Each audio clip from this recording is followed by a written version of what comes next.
Merci Madame la Présidente, Madame la Ministre de la Transition écologique. Hier, vous avez présenté le 3e plan national d'adaptation au changement climatique, le PNAC, longtemps attendu, longtemps repoussé, à tel point qu'on a cru qu'il ne verrait jamais le jour.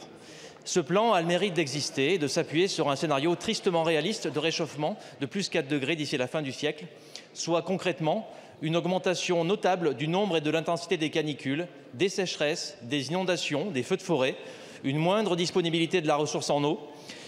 Mais a-t-on tout de même envie de dire tout ça pour ça?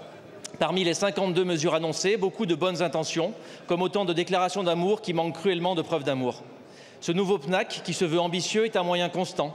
En tout et pour tout, 600 millions d'euros annoncés, en s'appuyant notamment sur le fonds vert, ce même fonds vert qui a été amputé de la moitié de ses crédits, 1,4 milliard d'euros. Face au mur d'investissement dont parle la Cour des comptes, vous tendez une enveloppe constante pour des besoins croissants.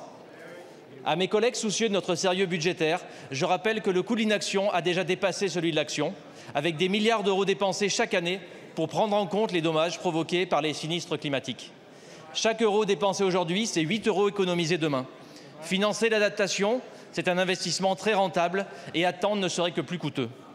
Notons aussi qu'il serait illusoire de penser qu'on pourra s'adapter à tout. L'adaptation demande des changements structurels courageux de notre modèle de développement.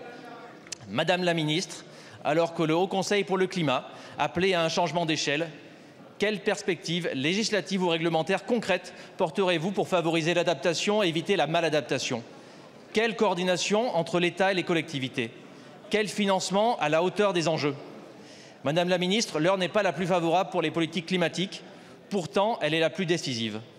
Face aux vents réactionnaires qui croient emporter le problème en balayant la science et les scientifiques, face à ceux qui veulent supprimer nos outils, comme l'ADEME et le CEREMA, vous nous trouverez toujours là, du côté des solutions. Merci beaucoup, monsieur le député. La parole est à madame Agnès